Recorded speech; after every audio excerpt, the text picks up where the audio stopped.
Alright, I'm going to attempt to get the infrared thermal image of the color change in drop. And if we can see in the screen up here, without the glare, hopefully, yeah, good luck without the glare. Let's see my hand. I'm putting my hand right here. Over here, where you see my hand, you see it's going sideways. I'm actually going up and down. I haven't figured out how to flop the screen. When I flop the screen, it goes in the other direction. But you see that red X? That red X says how it's 95 degrees. See where it says the hottest temperature is 95? The coldest temperature is 68. And right at the center, you see that blue? You see where it says CEN, center? So that's 70. So right here at 70, the coldest part of the temperature is right down here at, shit, what the hell is that? What, enter password? I don't need to enter no password. Right down here, that's going to be the coldest because that's where the liquid refrigerant resides, and it comes through. You see this little connector right here, and these are tubes. This is where the hot gas vapor comes in to the receiver dryer. Then it separates out through a filter and it drops down here as a liquid. And the bottom 1, 2, 3, 4, 5, 6, 7, 8, 9. I believe it's the bottom 9 tubes are your subcooling passage on this. We should see these get the coldest inside the screen up here.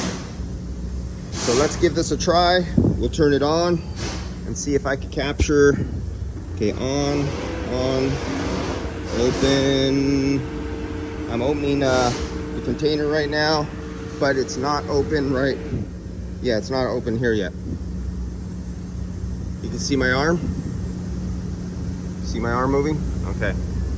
Let's open here. Go. Now let's see if we see the change. Watch these numbers right up here. Those are the ones you'll see change. And those are the numbers that minimum number right down there, that's 69. You should see that change.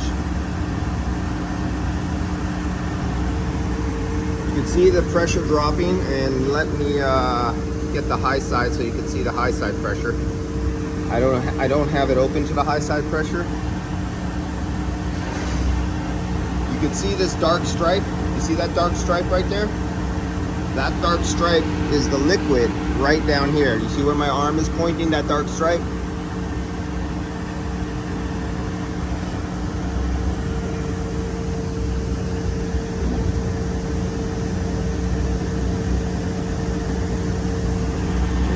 Now I just screwed down to connect.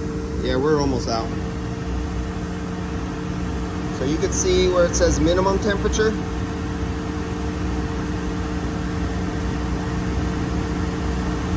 Wow, this system wasn't that full. This is a dual system. If you look right there, you can see the second line going to the rear. This is a Cadillac Escalade.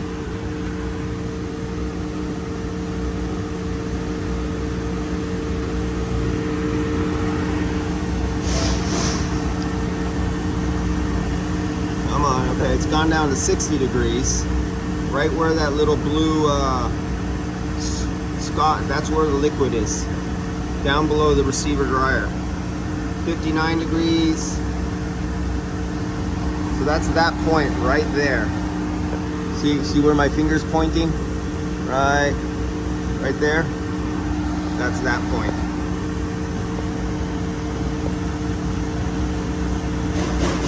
Where you see the red X, where you see the red X right there, is it's catching a little part of, where is it catching that heat from? I don't know where it's getting that heat from.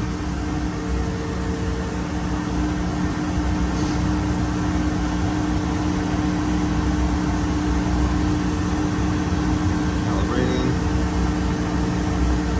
Okay, we're down to 48 degrees. Right down in that area.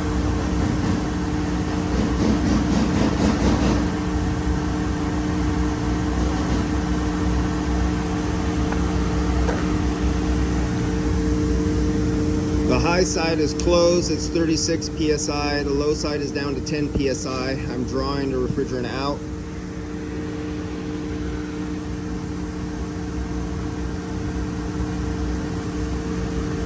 it's down to 47 degrees, right down at that point right there.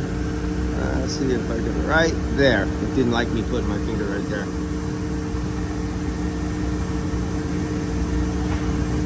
So you can actually see the subcooling.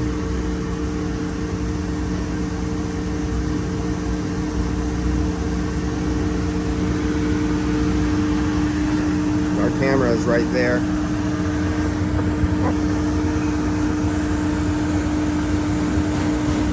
Now you can see, I think that's even right. See clear.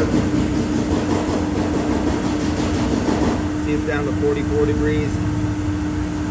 As the refrigerant is evaporating and lowering pressure, it's lowering temperature. I also noticed the max is only 85. I think that's because I stepped away from the side. I think that was because I was over there. Let me see what happens when I come back if the max goes up. So if I come back over here and I stand here, what happens to the max? Nope, it wasn't me. Oh, yes, it was. Maybe.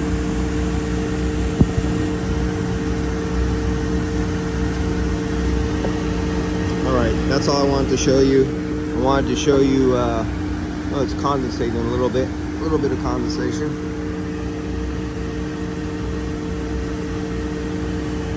I'm going to open up the liquid side. Bring that down.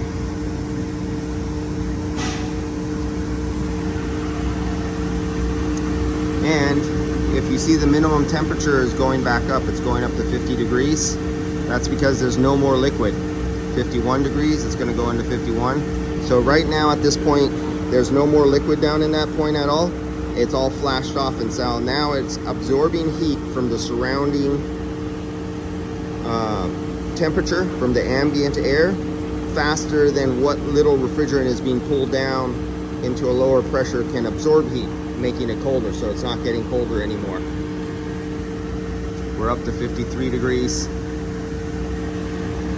And that's kind of the same thing when people talk about, oh, if you lower vacuum too fast, you're going to make ice in the system. There's never that much water in the HVAC system to make ice.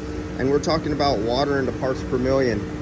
And so even if it was in there, just the surrounding temperature of the heat of the air would absorb through the metal faster into the water molecules that would never allow it to turn into ice. Where you would get ice is if you had a plate heat exchanger on a glycol loop system and it ruptured and liquid water went into the refrigerant circuit and you got a couple pints or gallons in there, and then if you draw a vacuum on one of those systems fast enough and you had a gallon of water sitting in the bottom of the pipes, you would get ice. But we don't have gallons of water inside our HVAC system on automotive. And then another myth buster for the fanatics who go, oh, but I read this paper by this big company that makes vacuum pumps saying that if we draw down the vacuum too low, we're going to ruin and evaporate and change the refrigerant oil. Not with the pumps that we have.